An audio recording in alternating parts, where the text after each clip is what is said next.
In the quaint town where I live, my life has taken a dramatic turn in recent years. I am Mila, and I married my husband Angel when I was 35. We do not have children yet, and together we operate a small printing business inherited from my late father-in-law 3 years ago. This company became a significant part of our lives after Angel's father, who had always been supportive and kind, passed away.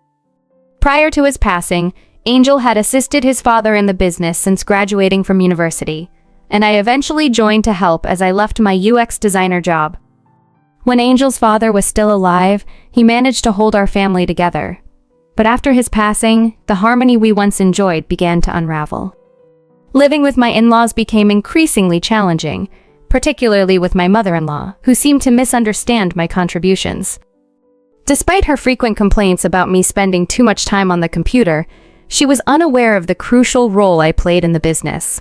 My tasks involved managing customer relations and data, often correcting errors that, if left unchecked, could harm our operations. These efforts significantly boosted our sales, though my mother-in-law remained oblivious to this. Angel, while skilled in operating the printing machinery and handling deliveries, is not technologically savvy, which further cemented my role as the primary support behind the scenes.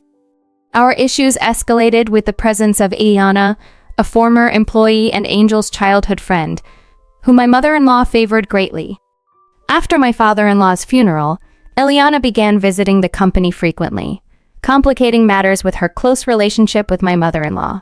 This strained atmosphere at home reached a breaking point when my mother-in-law accused me of not contributing enough, disregarding the fact that I had been managing and expanding the business tirelessly. Hurt by the constant disputes and feeling unappreciated, I made the difficult decision to leave. Gathering my belongings, I left the house I shared with Angel and his mother, stepping away from the mounting debt and the business I had nurtured. Now on my own, I reflect on those turbulent times with a mixture of sadness and relief. While I miss the good days with Angel and his father, I am hopeful about building a new life, one where my efforts are recognized and valued. The journey ahead is uncertain, but I am ready to face it with resilience and hope. During the initial transition period after taking over the printing company, I had a brief chance to work alongside Ileana, a former employee.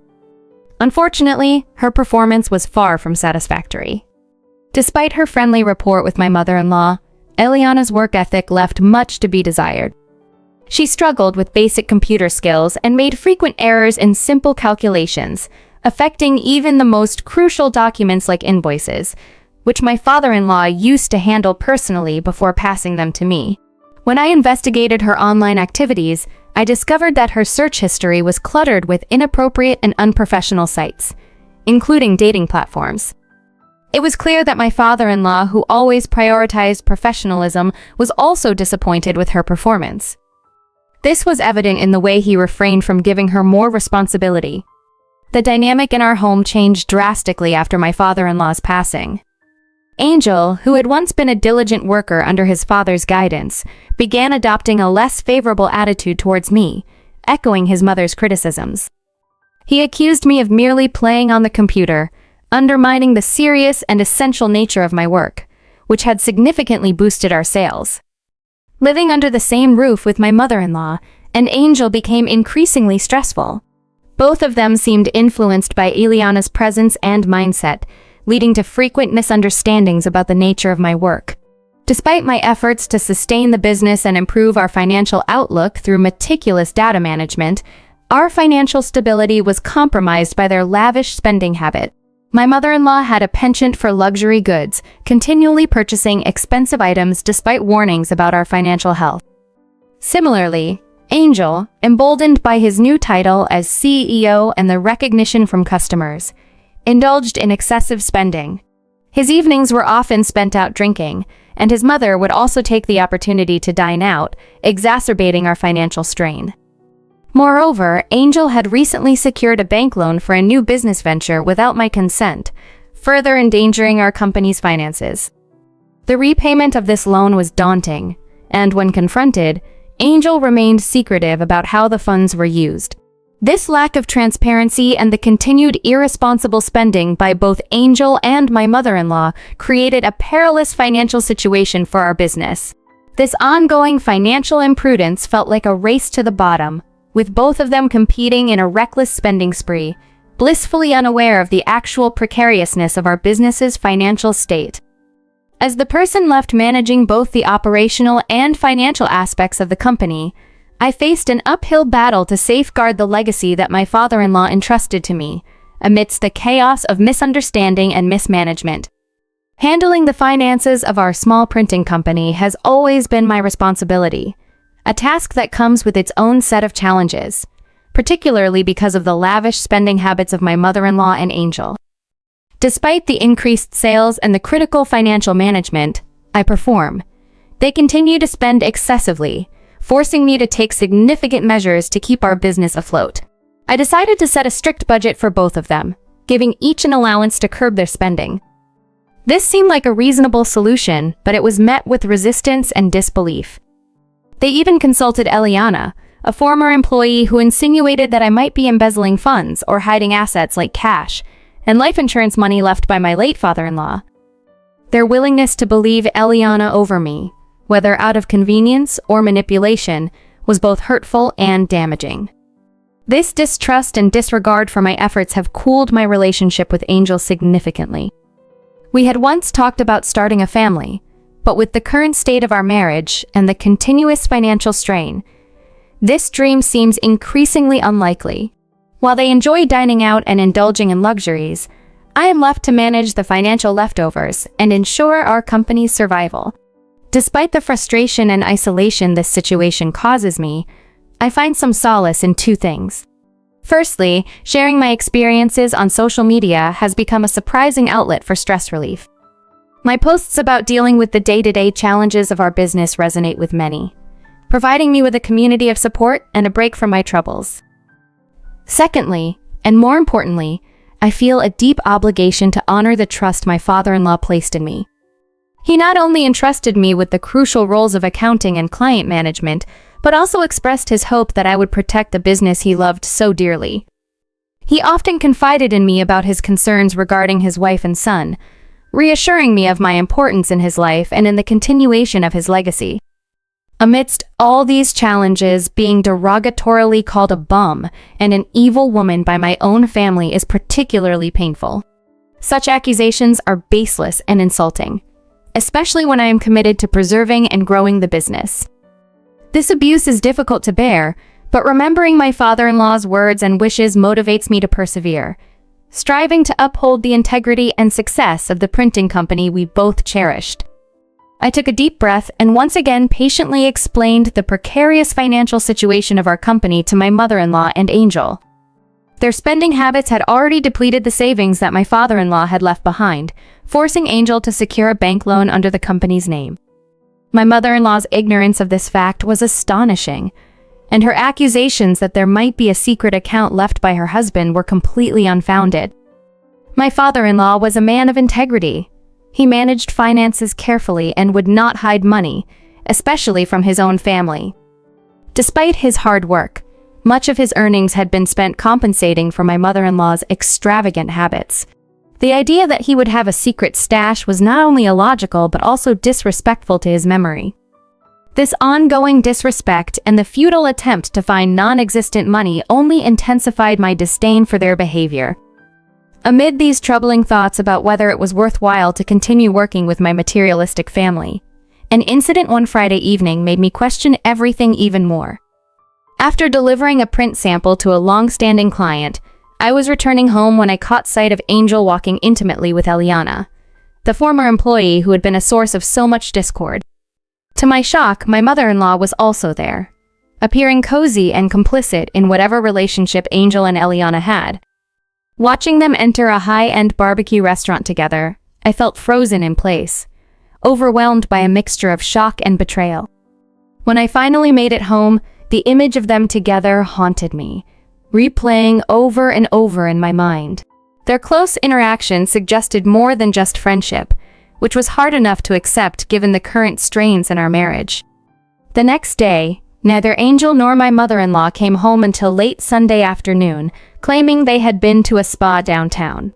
I couldn't help but suspect Eliana had been with them, despite their denial. When I confronted them, both reacted with intense anger, which only confirmed my suspicions. Their reaction and the apparent closeness between Angel and Eliana made me rethink everything. It seemed my mother-in-law might actually approve of, or even encourage, their relationship. This revelation was painful and made me feel isolated within my own family. As accusations flew, Angel and my mother-in-law accused me of hoarding money, calling me names, and even demanding a divorce.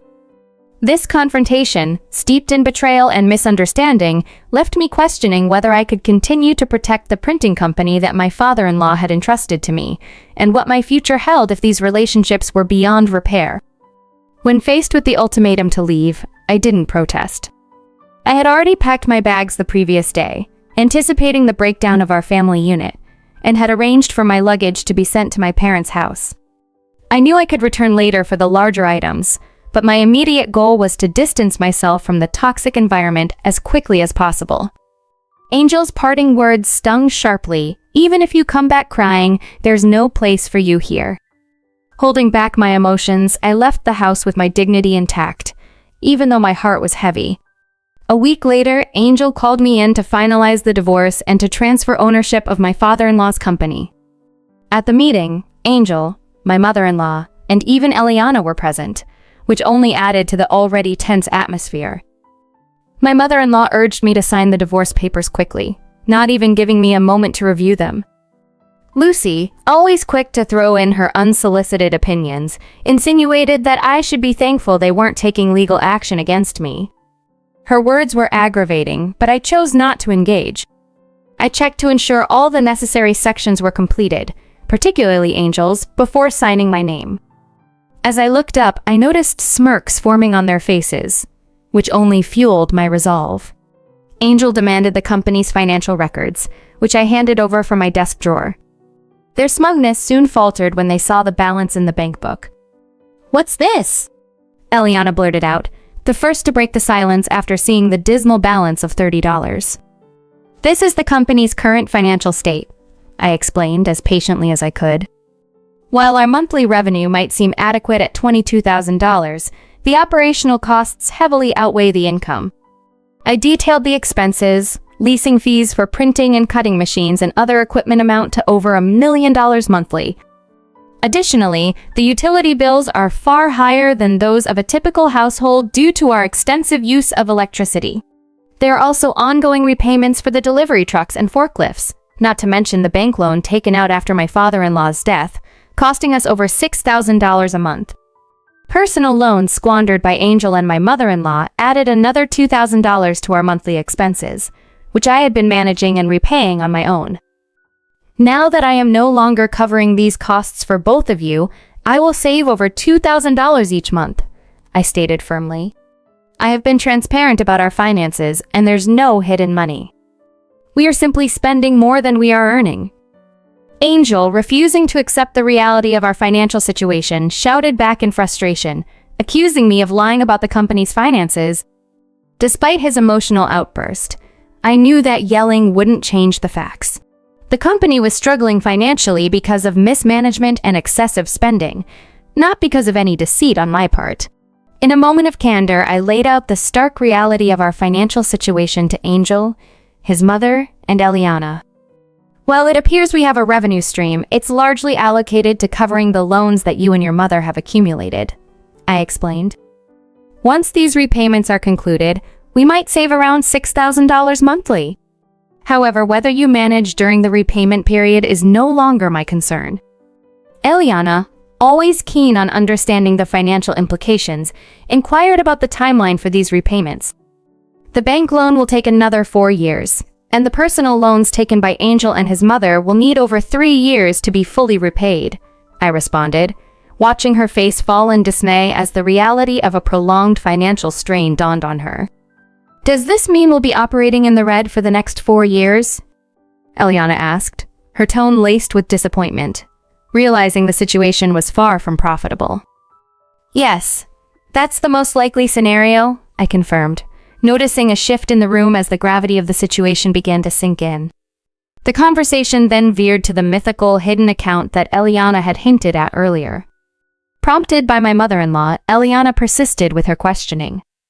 Didn't my husband have a hidden account? I countered their baseless speculation with a dose of reality.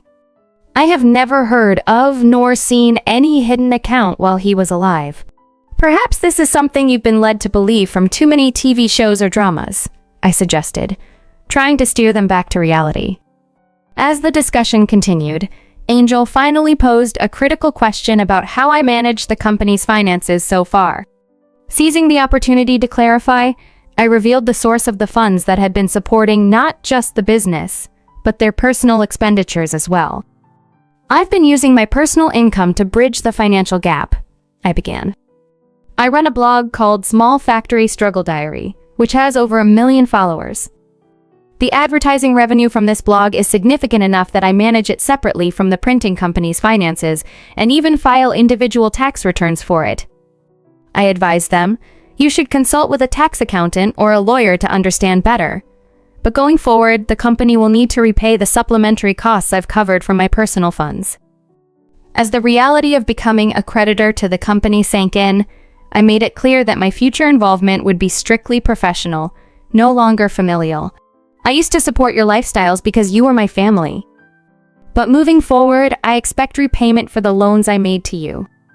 Eliana, quick to grasp the severity of the financial mismanagement, turned to Angel with disdain.